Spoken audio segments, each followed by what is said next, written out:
अस्सलाम वालेकुम जी।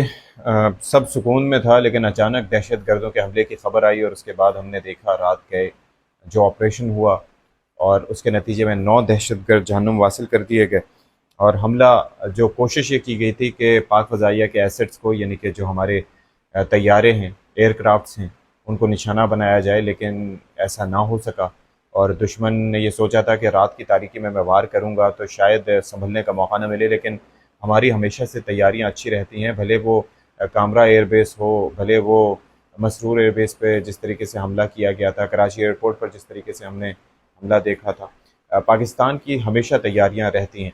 अब आप सोच रहे होंगे कि ये हमला क्यों किया गया, इस दहशत गर्दाना हमले की जिसमें 9 दहशत गर्दों को जहन्नुम वासिल किया गया, उसकी वजह क्या थी? भाई वजह सीधी सी है कि पाकिस्तान की जो फ़ज़ाइया है कि दुनिया की बेहतरीन फ़ज़ाई क़ुव्वतों में से एक है।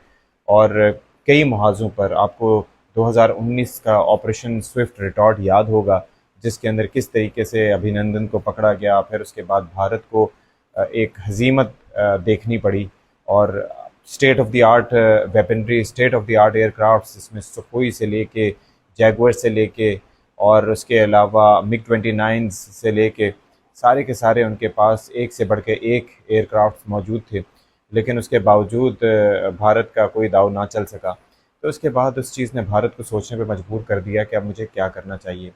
अब ये बात अपनी जगह ठीक है कि भारत ने उसके बाद आप ये देख लें कि राफ़ेल ख़रीद लिया है, फिर सुखोई जो उनका तैयार है वो भी बहुत अच्छा तैयार है, फिर हेल्थ तेजस के नाम से वो एक 4.5 टू 5th जनरेशन एक एयरक्राफ्ट तैयार कर रहे हैं, जो कि अब तैयारी के मराहिल के बाद अब फ़ज़ाइया का हिस्सा भी बनने जा रहा है। लेकिन ये डर क्यों है?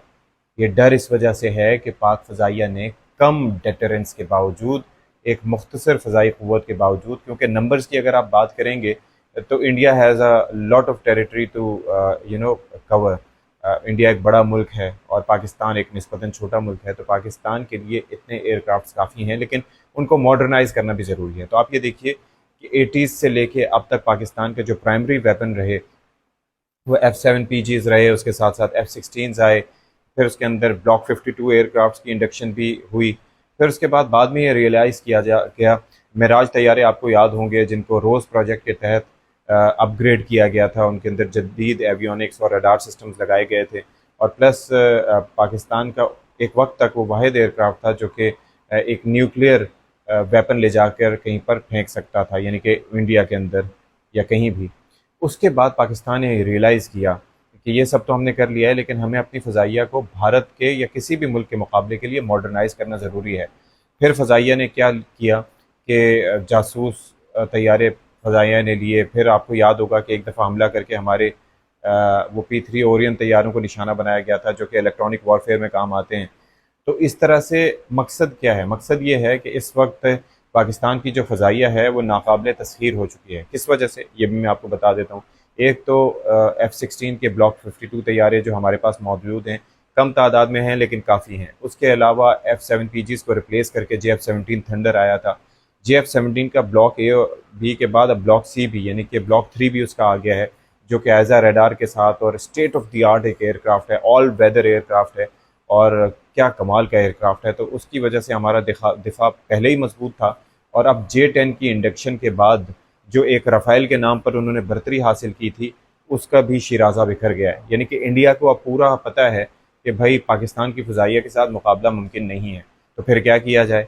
ऐसे में फिर ये इस तरह की हरकतें किया जाती हैं कि कॉवर्ड हमले किए जाते हैं। फॉरवर्ड और कॉवर्ड में फ़र्क है। यानी कि एक तो होता है कि जिसकी खुफिया प्लानिंग की गई, दूसरा होता है बुज़दिलाना हमला। तो बहरहाल इसी तरह का हमला करने की कोशिश की गई कि पाक फ़ज़ाइया के तैयारों को इस तरह से तबाह किया जाए, लेकिन हमारी फ़ज़ाइया भरपूर तरीके से तैयार थी और उन्होंने कोई मौका हाथ से जाने ना दिया। और ये जो हमला किया गया था, इसके नतीजे में 3 गैर ऑपरेशनल कोई तैयारे थे, उनको नुकसान पहुँचा है। ये जो भारतीय ये जो वो पिट्ठू हैं, दूसरे मुल्कों में बैठ के एक तो भारत को सपोर्ट करते हैं, और ख़ास तौर पर भारत में जो बैठे हुए हैं, जिनको जंग बहुत पसंद है, जिनको मुंह की खाना बहुत पसंद है, जिनको हमारी चाय पीना बहुत पसंद है, वो लोग इस तरह की बातें कर रहे होते हैं कि जी बड़ा नुकसान कर दिया। तो मैं उनके लिए बस यही कहना चाहूँगा कि हनूज़ दिल्ली दूरस्त। तो आप ऐसा वो कहें जो कि आप बाद में प्रूव भी कर सकें। वो F16 के नाम पे जो F16 नस्वार की पुड़ियाँ आप दिखाते रहे, और वो इंजन का टुकड़ा जो आप दिखाते रहे, जो कि आपका MiG-21 का था।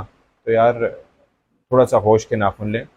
आपको ये पता है, रियलाइजेशन है। आप लोग सोच रहे होंगे कि हमला तो कोई भी कर सकता है। भाई हमला करना वाक़तन किसी का काम भी हो सकता है, लेकिन जिस तरीके से भारतीय फ़ख्र इस वक्त महसूस कर रहे हैं और बता रहे हैं, तो दैट मीन्स कि दे आर बिहाइंड दैट। दूसरी चीज़ ये है कि कोई भी वाक़या होता है तो उसका बेनिफिशरी कौन है, ये देखना बहुत ज़रूरी है।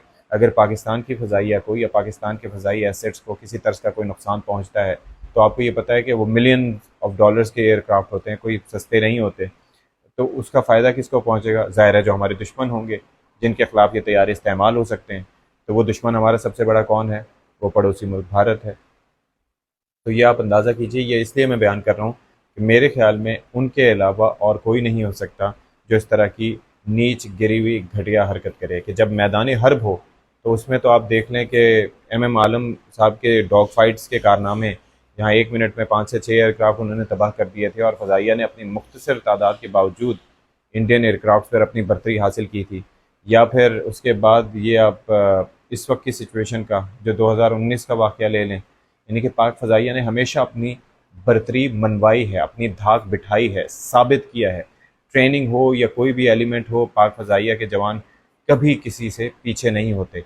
और वैसे भी अफ़वाज पाकिस्तान मादरे वतन यानी कि हमारी सरज़मीन की हिफाजत के लिए हमतन एक मतलब सरगर्म अमल हैं। और एक चीज़ और भी है कि आप ये देखिए कि जब मैं और आप आराम कर रहे होते हैं, उस वक्त हमारे ये जवान जाग कर हमारे और वतन अज़ीज़ के इन एसेट्स की निगहबानी कर रहे होते हैं। तो ये हमें भूलना नहीं चाहिए। पाकिस्तान जिंदाबाद।